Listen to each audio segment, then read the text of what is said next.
Africain. Alain Foka, investigation à géométrie variable. On nous présente Alain Foka comme le grand journaliste d'investigation de l'Afrique, l'homme des dossiers secrets et des révélations. Son mode de fonctionnement, décortiquer les contrats, dénoncer l'impérialisme au Sénégal, en Côte d'Ivoire, au Sahel. Mais une question s'impose. Où sont ces grandes enquêtes sur le Cameroun? Pourquoi un journaliste avec une telle puissance médiatique et un tel réseau? Qu'on ne vit pas encore bien. Mais lorsqu'il faut dénoncer, si un pays autre vient dénoncer qui n'est pas ton pays, il faut le remercier. Est-ce que vous voyez actuellement Franck Nyamsi, Nathalie Yam et on appelle le monsieur Siki, ou c'est... Il y a un monsieur là aussi là, ou c'est Alain Fokam, oui, Alain Fokam. Lui-même aussi, eux dénoncent les choses de chaque pays africain. Vous voyez l'exemple, non? Eux dénoncent les choses de chaque pays africain. Mais eux ne détaillent pas pour eux-mêmes. Pourquoi? Parce qu'ils ont peur que quand ils vont dénoncer pour eux, quand ils sont de la nation, de leur pays, ils ne peuvent pas. Mais si vous avez la possibilité que quelqu'un vienne dénoncer qui n'est pas dans vos pays, il faut acclamer. Il faut acclamer. C'est ça qu'il dit, on doit se partager des idées. Nous sommes la new generation. Nous sommes la new generation. On va voir la tactique. Pendant que le gouvernement réfléchit comment ils vont voir la tactique, nous on réfléchit comment on va voir une tactique sur eux. Bienvenue dans la chaîne de MPDD. Si tu es nouveau sur la page, toi abonne-toi, si tu likes et un commentaire. Bienvenue dans la chaîne de buzz, actualité, sportif et tout ce qui se dit sur le ciel international. Allons-y au but du sujet. Panafricains camerounais qui disent vouloir libérer l'Afrique alors qu'eux-mêmes vivent sous esclavage moderne depuis plus de 44 ans. L'imposture du panafricanisme au Cameroun. Pas de légitimité sans libérer sa propre maison. Regardons les choses en face. On nous bombarde de discours sur la révolution et la libération par des figures plutôt qui cumulent des millions de vues sur internet. Mais aujourd'hui, on va briser l'hypocrisie. Comment prétendre détenir la clé de la libération de tout un continent quand on est incapable de lever le petit doigt pour son propre pays d'origine? Sans victoire chez soi, le discours n'est qu'une illusion. Déballons le mode de fonctionnement de ces soi-disant panafricains. Alain Foka, investigation à géométrie variable. On nous présente Alain Foka comme le grand journaliste d'investigation de l'Afrique, l'homme des dossiers secrets et des révélations. Son mode de fonctionnement, décortiquer les contrats, dénoncer l'impérialisme au Sénégal, en Côte d'Ivoire, au Sahel. Mais une question s'impose. Où sont ces grandes enquêtes sur le Cameroun? Pourquoi un journaliste avec une telle puissance médiatique et un tel réseau reste-t-il muet sur la gérontocratie de Yaoundé ou sur le scandale des 2000 milliards d'or évaporés vers Dubaï?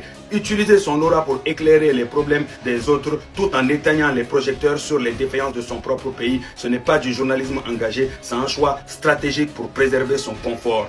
Passons à Nathalie Yamb, la dame de Pythagore, moi j'aime bien l'appeler comme ça, adepte des discours enflammés, des attaques frontales contre le néocolonialisme. Son mode de fonctionnement repose sur l'indignation permanente et la quête d'une légitimité de fer sur le terrain du panafricanisme. Mais de quelle légitimité parle-t-on? Si son combat était réellement réel et avait une valeur, pourquoi ne commence-t-elle pas sur la terre de ses ancêtres qui est le Cameroun? Pourquoi ne met-elle pas cette immense influence au service de la libération des citoyens camerounais face au déni de la justice sociale? Il est très facile de haranguer les foules à distance, mais la vraie force se mesure à la capacité d'affronter les réalités de sa propre famille. Les gars, leur stratégie est simple. Surfer sur les crises des pays en transition pour capitaliser sur l'émotion de la jeunesse tout en évitant soigneusement de s'attaquer au régime le plus figé d'Afrique, le plus nul d'Afrique centrale et d'Afrique même en entier. C'est un business de la parole. Pour être crédible dans la révolution ou en combat de libération, il faut une preuve de concept. Il faut avoir mené et gagné la bataille chez soi, sur la terre de ses ancêtres. Un leader qui prétend libérer le continent alors que son propre peuple subit le verrouillage et le pillage dans le silence total ne propose pas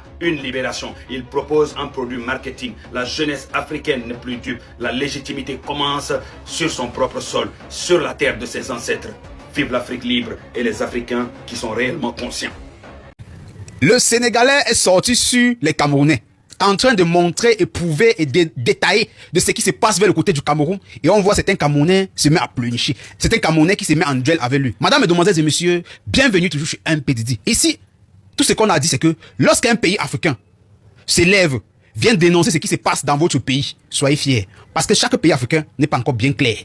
Mais lorsque on sait les réalités de ce qui se passe dans nos pays africains, on connaît tous les réalités, qu'on se dit des vérités. On connaît tous les réalités. Lorsque, si tu es un influenceur, ou tu es blogueur, ou tu es n'importe qui, lorsque tu hausses la tête à vouloir dénoncer ce qui se passe dans ton pays, subitement on te voit incarcéré. On va te voir incarcéré, soit on va te voir même rip. Pour libérer d'autres personnes, pour que tu ne dénonces plus certaines choses. Et alors, quand vous voyez un compatriote de notre nation dénoncer ce que vous avez peur de dénoncer, applaudissez-le. Applaudissez-le. Moi, c'est que le Sénégalais là parle. Moi, je n'ai pas. Moi, tout ce que je peux dire, c'est que va en avant, papa. Dis ce que tu peux dire. Parce que nous, on ne peut pas dire. Nous, on ne peut pas dire ce qu'on ne connaît pas du Cameroun. Lui, il connaît plus que nous. Il faut qu'on se dise des vérités. Il connaît. Et il avait dénoncé. Vous, même si vous connaissez quelque chose vers le côté du Sénégal, qui n'est pas bien, dénoncez aussi. Ça fait comme ça l'Afrique avancée. On sait déjà les réalités de nos gouvernements. Chaque gouvernement aujourd'hui Lorsque tu dénonces quelque chose en Afrique, tu dénonces à son pays, on va t'attraper. Et pourtant, si tu es Congolais, tu dénonces quelque chose qui est au Cameroun, oh, il n'y a pas de problème. Je suis Cameroun, je dénonce quelque chose qui est au Congo, il n'y a pas de problème. Et donc quelque chose qui est... Comme ça, on se change. On se change de dénoncer. Pourquoi on n'essaye pas d'arrêter les enfants innocents qui veulent dénoncer? Parce que si je suis au Cameroun, je dénonce quelque chose vers le côté de la Côte d'Ivoire, le Sénégal et le Congo, le Gabon. Mais on va passer par où pour m'arrêter? On doit passer par où pour m'arrêter? Parce que je ne dois pas venir au Gabon. Et c'est comme ça que ça donne aussi, que ça donne une pression au gouvernement de comprendre qu'il faut qu'il se mette au travail. Parce qu'actuellement, on est en train de voir, il y a certaines personnes qui se mettent en conflit avec le Sénégalais. Oh, le Sénégalais, oh, tu parles quelque chose. Chez vous, vous vivez aussi bien. Dans tous les pays africains, on ne vit pas encore bien. Mais lorsqu'il faut dénoncer, si un pays autre vient dénoncer, quitte pas ton pays, il faut le remercier. Est-ce que vous voyez actuellement Franck Nyamsi, Nathalie Yam et on appelle le monsieur Siki, ou c'est... Il y a un monsieur là aussi là, ou c'est Alain Fokam, ou c'est Alain Fokam, oui, Alain Fokam. Lui-même aussi, eux dénoncent les choses de chaque pays africain. Vous voyez l'exemple, non? Eux dénoncent les choses de chaque pays africain. Mais eux ne détaillent pas pour eux-mêmes. Pourquoi? Parce qu'ils ont peur que quand ils vont dénoncer pour eux, quand ils sont de la nation, de leur pays, ils ne peuvent pas. Mais si vous avez la possibilité que quelqu'un vienne dénoncer qui n'est pas dans vos pays, il faut acclamer. Il faut acclamer. C'est ça qu'il dit, on doit se partager des idées. Nous sommes la new generation. Nous sommes la new generation. On va voir la tactique. Pendant que le gouvernement réfléchit comment ils vont voir la tactique, nous-mêmes on réfléchit comment on va voir aussi une tactique sur eux. Oui. Parce que quand tu dénonces quelque chose, tu es Camerounais, tu es du Cameroun, connais d'office que tu es privé de beaucoup de choses. Si tu es Ivoirien, tu prononces certaines choses du gouvernement, connais que tu es privé de beaucoup de choses. Si tu es, on connaît les réalités de l'Afrique. Donc c'est-à-dire, vous voyez un Sénégalais qui vient parler des choses qui ne sont pas dans votre pays. Vous voyez un Ivoirien qui vient parler des choses qui ne sont pas dans votre pays. Il faut l'acclamer. Il faut l'acclamer. Même commenter, vous n'avez pas besoin de commenter. Vous n'avez pas besoin de dire que oui, on connaît. Parce qu'on sait même derrière comment on avait les commentaires. Aujourd'hui, on prend les gens. Madame, mesdemoiselles et messieurs, dites-moi ce que vous pensez en commentaire de mon analyse. J'apprécie bien tout ce que les blogueurs qui ont décidé d'être panafricanistes et qui partent dénoncer des choses de chaque pays et qui n'ont même pas de leur nation. Moi, j'accepte ça bien. Parce que Alain Fokam, Franck Nyamsi et Nathalie Yam, eux dénoncent des choses dans la AES, dans le Sahel. Mais chez eux, ils ne dénoncent pas. C'est parce que vous aussi, les gens du Sahel, si vous avez la possibilité, si vous les gens de chaque pays là, vous pouvez aussi venir dénoncer pour le Cameroun, comme le Sénégalais la dénonce, on serait content. C'était Didier, vous avez un commentaire, me fera plaisir. Dites-moi ce que vous pensez, on s'abonne. Ciao, ciao. Le Sénégalais blogueur qui est en train de lyncher, ligoter, frapper les Camerounais. Hey, madame, mesdemoiselles et messieurs, il y a un proverbe qui dit, lorsque un Africain vient parler pour son peuple africain, il faut l'acclamer, il faut lui remercier. Parce que vous, en Afrique déjà, lorsqu'on connaît nos mentalités, on ne peut pas parler pour nos propres pays. Mais quand vous voyez le voisin parler de votre pays, dénoncer ce que vous avez peur de dénoncer, acclamez-le. Acclamez-le. Ou si vous ne voulez pas commenter, restez-vous visionner. Mettez des likes. Ou si vous ne voulez pas commenter, comme on dit que les commentaires maintenant arrêtent les gens, ça met en prison. Comme on dit, on veut voir ses enfants grandir. Comme nous tous, on veut voir nos enfants grandir. Mais acclamez. Je suis sorti une fois ici, j'ai fait une vidéo à laquelle je disais, actuellement en Afrique, lorsqu'il y a un problème vers le côté du Camerounais, les Camerounais ne doivent pas parler. Mais les pays voisins peuvent parler en tant que blogueurs. Peuvent parler à haute voix, pour dénoncer à haute voix. Parce que, en tant que citoyen africain, on connaît les mentalités de nos gouvernements. Parce que quand tu es dans le territoire de ton gouvernement, tu parles de mentalité, on te fait attraper. On te fait attraper, on te fait maltraiter. Et mais, la solution, alors que j'avais donné sur l'une de mes vidéos, c'est que, actuellement, s'il y a un problème, côté du Cameroun, les Sénégalais, les Gabonais, en général l'Afrique, mais pas les propres frères camerounais, peuvent sortir dénoncer. Et il faut l'acclamer par rapport à ce que le Sénégalais est en train de faire actuellement. Il y a quelque chose de le côté de la Côte d'Ivoire. Si les Ivoiriens ne peuvent pas parler, nous, les Camerounais, on peut parler, nos voix peuvent porter plus haut. C'est ça la stratégie. Nous, actuellement, la new generation, on peut prendre. Et ça va fonctionner à 200%. C'est la nouvelle stratégie qu'il faut mettre sur pied. Il y a un problème vers le côté de la Côte d'Ivoire. Nous, les Camerounais, on peut sortir, donner des analyses et parler de ça plus haut. Que ça puisse toucher le gouvernement. S'il y a un problème vers le côté du Cameroun, les Ivoiriens peuvent venir parler de ça pour que ça puisse toucher aussi plus haut. Comme ça n'indexe personne. Et pour qu'on dise que bon, toi là, tu es la cible, que tu déranges le peuple camerounais, on te met en prison. Toi, je suis en Côte d'Ivoire. Vous allez me chercher que monsieur Ivoirien. Je suis Camerounais, je parle quelque chose de la Côte d'Ivoire. Vous allez me prendre où? Madame, mesdemoiselles et messieurs, vous avez un commentaire, me fera plaisir. Dites-moi ce que vous pensez de cette analyse. Cette édition s'abonne. Ciao, ciao. Dictature, c'est dictature quand tu fais 45 ans au pouvoir. Déjà, à quel moment c'est normal de faire 45 ans au pouvoir? C'est pas normal. Quand tu as 96 ans, tu n'es même pas censé diriger ta propre maison. Parce que même porter couche, tu n'es pas capable de le faire. Il faut qu'on te lave les fesses, il faut qu'on te lave, il faut te mettre tes couches, il faut te donner tes médicaments, il faut te réveiller, il faut te dire va dormir. Tu es considéré au-dessus d'un papy. Parce que quand on va dans les maisons de retraite, à partir de 85 ans et autres là, ils ne savent plus rien dire. Ils ne savent pas quoi faire. Donc oui, c'est de la dictature. C'est de la dictature quand il y a 2000 milliards d'or qui sont volés dans le Cameroun, et qu'on dit qu'il y a des gens qui dirigent ce pays-là, mais 2000 milliards est sorti dans ce pays-là, on vous a pas entendu parler. Mais c'est normal, c'est normal. On va se poser des questions. On veut que vous nous ramenez des preuves. Vous voulez qu'on parle de ce que Macky Sall a siphonné dans vos caisses? Vous voulez qu'on parle de ce que Macky Sall a apporté dans les caisses du Sénégal? C'est terminé, monsieur. Vous Vous n'êtes pas un homme d'État. Un homme d'État a plus de calme. Si vous avez confiance à ce que vous avez à dire, vous attendez votre tour et puis vous parlez. C'est ça en fait. Moi j'ai confiance à ce que je dis, voilà pourquoi je peux rester 1 heure de temps, 2 heures de temps, sans même parler, broncher un mot. Mais quand je parle quand même, il faut me laisser parler. Vous me parlez des gens qui siphonnent l'État, la caisse de l'État. Mais merci beaucoup monsieur. Voilà pourquoi Ousmane Sonko est venu pour régler ça. Voilà pourquoi Diomaye Faye est venu pour régler ça.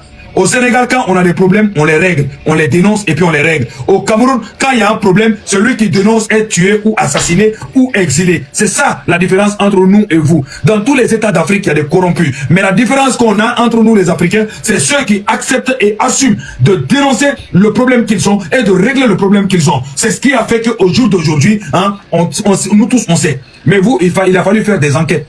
Tout simplement. Et même les 2000 milliards, le problème n'a jamais été réglé. Le problème n'a jamais été réglé parce que c'est vous les premiers voleurs de la République qui volez l'argent des Camerounais. Tout simplement. Parce que pourquoi? Tout simplement, c'est le seul pays où on voit le ministre des Mines qui n'est jamais changé. Ils sont allés chercher un intérimaire pour le mettre. Le poste est toujours vacant. En attendant, c'est un remplaçant temporaire qui est là. Donc, ça veut dire, pendant 3 ans, 4 ans, qu'il n'y a pas de ministre des Mines, tout l'argent qu'ils ont volé, il n'y a personne qui va assumer. Ils vont mettre tout sur le dos du mort. Celui qui est mort, le ministre qui est mort là, qu'ils n'ont pas remplacé depuis 4 ans là. L'argent qu'ils ont volé pendant ces 4 ans, l'or, les 2000 milliards d'or qui ont été volés au Cameroun, personne ne va assumer. Ils vont mettre ça sur tout simplement celui qui est mort. Pareil, il y a 2-3 ministres d'autres qui sont morts depuis quoi? Depuis 4 ans. Certains Camerounais, même eux-mêmes, n'étaient pas au courant que ces ministres-là sont morts. Mais ils n'ont jamais été remplacés. C'est le seul pays où il y a eu 44 000 emplois fictifs, monsieur. Normalement, il n'y a aucun politicien camerounais qui doit ouvrir sa bouche. En tout cas, pour ceux qui sont dans le pouvoir. 44 000 emplois fictifs. Et vous savez ce qui est grave là-dedans? Ces 44 000 emplois fictifs viennent tous du gouvernement. C'est pas des simples citoyens camerounais qui ont créé des emplois fictifs. Hein. C'est le gouvernement même. Soit des policiers, soit des magistrats, soit des juges, soit des ministres, soit des gens qui sont là à la retraite. Mais jamais on les enlève du côté de ceux qui travaillent et les mettre du côté des retraites. Et le pire dans tout ça, qui sont ceux qui sont complices de cela? Ce sont les mêmes techniciens des finances. Ce sont les mêmes techniciens des finances. Votre système, j'ai oublié comment il s'appelle. Le système, comment s'appelle le système qui paye les salaires? Le système antilope, le fucking système antilope. Ce putain de système antilope est un vrai système. Mais ce système-là, au jour de... Non, c'est l'antilope. C'est l'antilope qui paye les cash. C'est l'antilope. C'est le système antilope qui paye les cash. Et ce système antilope-là, il est bien. Mais il est bien que s'il y a des gens qui sont là-bas qui contrôlent bien. Mais si le système antilope, ceux qui sont censés contrôler, surveiller ce système antilope-là, sont vendus, vous êtes dans la merde. Parce que c'est eux qui font, qui enregistrent les gens 2 fois. Des gens comme Vince vont venir, ils vont s'enregistrer 1 fois au nom de Vince. On va les mettre au bouton, on les enregistre 1 fois. Ensuite, ils viennent, on dit Vince 10. En fait, ils modifient un tout petit peu leur nom. Vince 10, Vince 20, Vince 40, Vince ceci, Vince cela. Et à un moment, tu retrouves un fonctionnaire qui est enregistré 40 fois au Cameroun. Ça veut dire chaque mois, il va encaisser 40 fois son salaire. Chaque fucking mois, il va encaisser 40 mois son salaire. Et ce problème-là fait que chaque année, il y a 300 milliards qui s'évaporent des caisses de l'État. Et il n'y a aucune fucking travailleur de l'État qui peut régler cela. Parce que vous ne voulez pas le régler. Parce que c'est tout l'État qui est vendu. C'est tout l'État qui mange. Vous mangez, vous tous, de A à Z. Vous êtes inscrits plusieurs fois. Et le pire aussi, les ministres qui meurent, non seulement on voit des ministres qui meurent, mais qui continuent à toucher leur salaire. Depuis l'enfer. Genre, toi, tu es mort, tu es parti en enfer. Parce que je vois pas où est-ce que vous pouvez aller d'autre si c'est pas en enfer. Après avoir volé autant d'argent, si vous partez au paradis, nous, on va demander des comptes à Dieu. Voilà, et puis les. Vous, les dirigeants africains, là, vous, beaucoup d'entre vous, vous croyez que même si vous partez à la Mecque, vous partez en Israël, vous partez, même si vous croisez même un prophète, ça fait pas de vous des gens de sang. Même un prophète peut pas faire de vous des gens de sang. Parce qu'on sera des milliards à vous attendre pieds fermes devant Dieu, devant Jésus, devant tout le monde. Vous aurez jamais la paix de votre vie, ni après votre mort. Donc ceux qui sont en enfer actuellement, on leur envoie leur salaire. Non seulement on leur envoie leur salaire, mais aussi leur budget est donné chaque mois. C'est qui encaisse ce budget-là? Qui est-ce qui peut encaisser le budget du ministère des Mines? Si c'est pas vous l'État. Qui est-ce qui peut enregistrer des hommes d'État 40 fois si c'est pas vous l'État? Vous êtes les premiers vendus de ce pays-là. Il faut qu'on se dise la vérité, tout simplement. Après 45 ans, vous, en fait, tous ceux qui travaillent pour BIA, vous êtes tous des vendus, du plus petit au plus grand. Vous êtes tous des vendus. Parce que normalement, à cette heure-ci, tous ceux qui ont travaillé, ou qui ont déjà travaillé, ou qui pensaient travailler, même pour le bien du Cameroun, ne doivent pas l'accepter. Le Cameroun ne doit plus travailler. L'État doit être suspendu. Tous les travailleurs, vous n'avez même pas besoin de sortir pour vous battre. Ceux qui sont à l'hôpital, n'allez plus travailler. Les médecins, arrêtez de travailler. Les stations d'essence, arrêtez de travailler. Ceux qui travaillent au marché, fermez tout. Tout doit fermer. Le pays reste suspendu. Tant que Paul Biya part pas, personne ne travaille. L'économie est bloquée. Pas de stabilité. On est foutus tous ensemble. Quitte à être foutus, on n'a qu'à être foutus pour une bonne fois. Et ceux qui refusent de respecter cela, eh ben, attaquez-vous à eux. C'est eux vos ennemis aussi. Vous vous arrêtez, vous expliquez à la population. Pays mort. Maintenant, on vous respecte. Si vous ne voulez pas vous battre, restez chez vous. Mais si vous sortez, vous ouvrez vos entreprises, on vous considère automatiquement comme nos ennemis. C'est ce qui s'est passé au Sénégal. Hein? On ne vous demande pas de nous suivre pour vous battre. Mais restez chez vous, il n'y a pas de travail. Jusqu'à ce qu'on règle cela. Et on ne veut pas s'attaquer à aucun bien. On veut que le pays soit tranquille. Mais vous aussi, respectez-nous et aidez-nous à libérer ce pays-là. Donc, ça veut dire plus rien ne marche. Vous sortez, vous êtes des ennemis, on est noté. Votre entreprise, votre magasin, tout est noté. L'endroit est noté. Le pays est libéré. Sache que toi, tu vas partir avec Paul Biya au moment de partir. Peu importe la grandeur de ton entreprise, tu vas suivre Paul Biya là où il part. Ceux qui travaillent avec Paul Biya, je tiens à vous dire dès maintenant, quand Paul Biya va tomber, vous n'aurez plus de travail au Cameroun. Vous n'aurez pas de travail au Cameroun. Et tout ce que vous allez acheter au Cameroun, vous allez tout perdre. Votre voiture va vous être enlevée. La maison que vous avez achetée avec l'argent de l'État va être enlevée. Les salaires que vous avez encaissés, votre compte sera vidé tout simplement. Il faut que ce soit sûr, ce soit clair dans votre tête. Je vous conseille que dès maintenant, de changer de camp, de vous mettre du côté de la population. Parce que si vous ne vous mettez pas du côté de la population, dès maintenant, je peux vous jurer que certains se disent, ça fait 45 ans qu'on gère le pays, oui, on va pouvoir contrôler. Je peux vous jurer, au nom du Tout-Puissant, que vous allez tomber. Vous allez tomber par deux manières. Soit par la manière douce, Paul Biya va fuir, chacun va rentrer, tranquillement, on va changer le pays. Ou soit, ça va être la manière forte. Les gens comme Vince, on cherchera votre maison, votre femme, vos enfants. On cherchera là où tu traînes, là où tu vas t'asseoir les après-midi. Et ce sont des jeunes qui viendront régler vos problèmes. Vos visages seront connus. Il n'y a pas de ministre qui traînera au Cameroun à paix. Il n'y a pas de ministre qu'on verra sa maison qui va être construite dans ce pays-là. Tout ce que vous aurez sera mis en feu à 100. Point. Tout simplement. Parce que vous êtes hors la loi. Normalement, vous avez un gouvernement illégal qui est dans ce pays-là, qui contrôle ce pays-là. Donc tout ce qui sera fait contre vous sera autorisé. Parce que le Cameroun doit se défendre. Ils sont en légitime défense. On vous conseille une seule fois encore.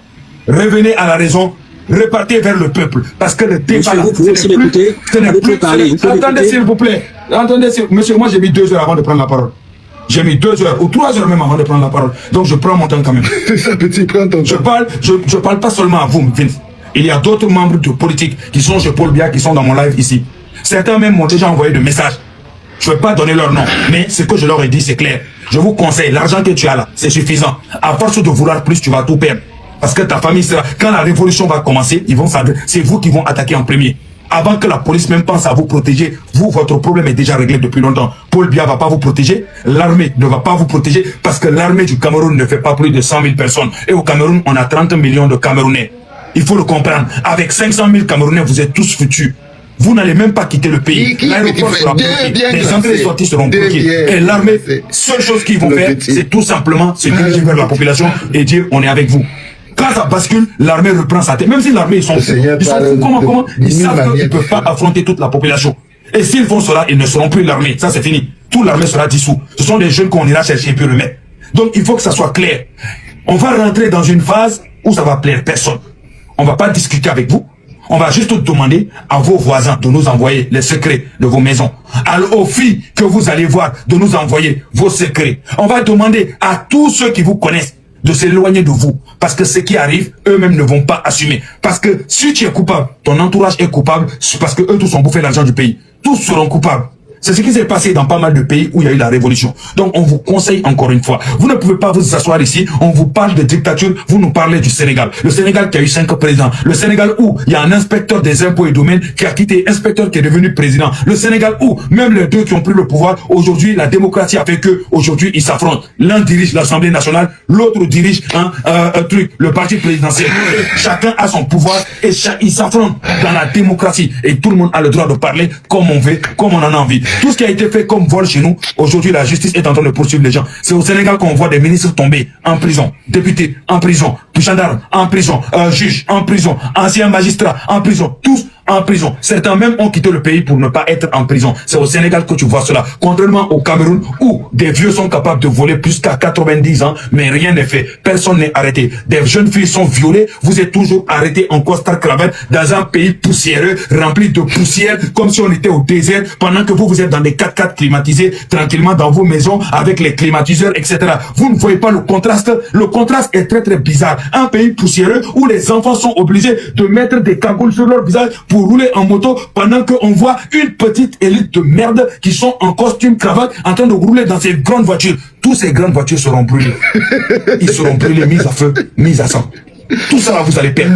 Si vous ne reprenez pas le dessus dès maintenant, vous allez perdre. Et votre parti MDPC ou UDPC sera dissous complètement. Vous n'aurez plus le droit d'exercer dans la politique camerounaise. Ça va être très dur pour vous. Et pour ceux qui pensent qu'ils vont pouvoir aller se cacher dans des pays africains, je vous conseille de ne pas choisir l'Afrique de l'Ouest. Parce que nous, en Afrique de l'Ouest, s'il y a des gens qu'on n'aime pas, c'est des traîtres à la nation. Ceux qui ont maltraité, marginalisé la population et puis fuir venir chez nous. En faisant cela, c'est nous, la population, on va te guetter. Et la police de chez nous ne pourra rien y faire.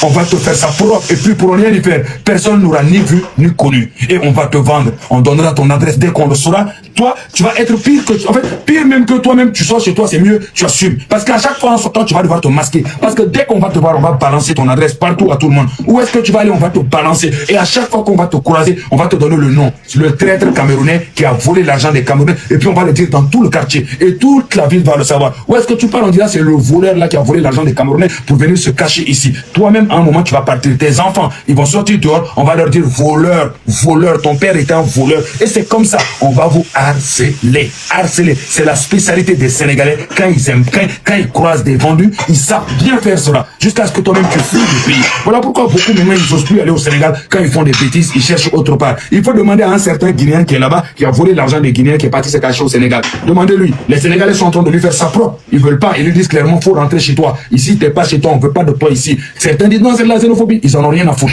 Donc il faut que ce soit clair. Nous, on est avec le peuple camerounais. On est un peuple, un but, une seule fois. Cette putain d'Afrique de l'Ouest avec nos putains de dirigeants, on va vous la mettre propre. Je vous jure, vous savez même pas ce qui se passe. Ce que vous avez oublié, il y a des jeunes qui sont nés en 45 ans. Ils se sont bien formés. Ils ont été à l'armée. Ils savent comment manier des armes. Ils savent comment descendre. Ils savent comment faire des descentes. Ils savent comment faire des missions. Et si vous croyez qu'en Europe, vous êtes cachés, vous vous détrompez. Détrompez-vous. Parce que c'est en Europe qu'on va pouvoir bien vous la faire propre. En Europe qu'on va pouvoir vous récupérer, vous remettre dans des caves que vous n'allez même pas comprendre. Je vous jure, en Suisse, pas protégé. En France, pas protégé. En Angleterre, pas protégé. Parce qu'il y a des organisations qui sont en train de se mettre en place contre vous les dictateurs là. Mais vous ne savez même pas. Je vous jure, vous-même, vous allez aller habiter en Arabie Saoudite ou à Dubaï. Là-bas, quand même, vous serez peut-être protégé. Parce qu'en tant que vendu, vous avez vendu les trucs là-bas, ok, chez les Arabes. Mais dans les pays où vous croyez protégé là, vous ne serez jamais protégé, puis vous ne serez jamais en paix. Si vous prenez les rênes d'un pays africain, vous allez devoir assumer, respecter les enfants de ce pays-là,